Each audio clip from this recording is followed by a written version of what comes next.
Bonjour à tous. Aujourd'hui, je vous retrouve pour apprendre un nouveau point. Vous pouvez le retrouver sur ma chaîne, sur plusieurs tutos. Donc, je me suis dit, il est peut-être temps de faire juste une vidéo pour ce point. Donc, j'adore ce point. C'est le point écrevisse. Je trouve qu'il fait une belle finition, un peu plus en relief que simplement soit coudre ou soit faire des mailles coulées ou des mailles serrées.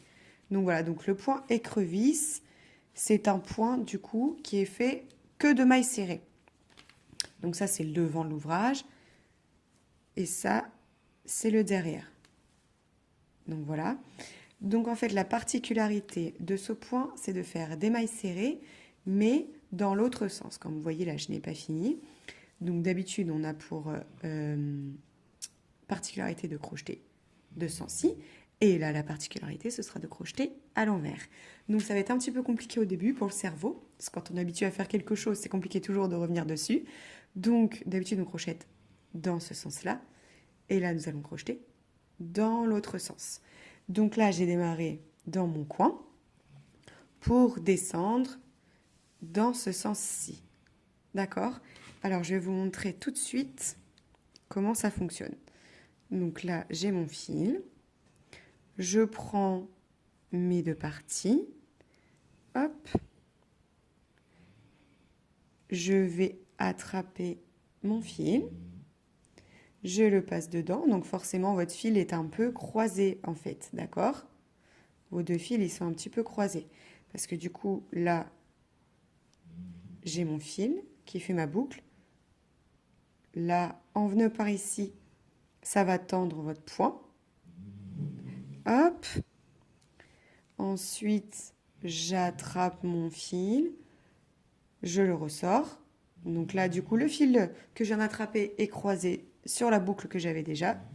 Et je fais le jeter et je passe. Donc là, c'est comme une maille serrée. Là, vous voyez le point, on dirait ça fait un peu n'importe quoi. Quand je vais passer dans ma maille d'à côté, ça va se tendre. Hop, je pique dans l'autre moitié. J'attrape mon fil. Je le ressors, il est un peu croisé. Et je finis ma maille serrée. Donc le concept, c'est que vous faites ça sur chaque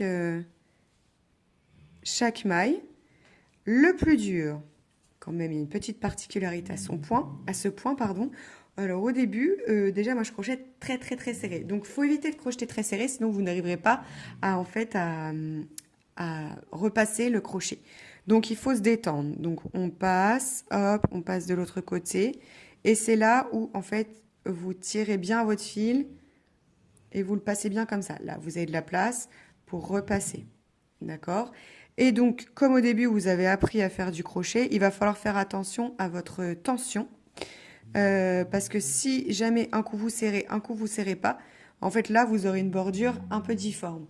Il faut de l'entraînement. Je ne vais pas vous dire que ça va être hyper facile. La toute première fois que je l'ai fait, ça ressemblait un peu n'importe quoi.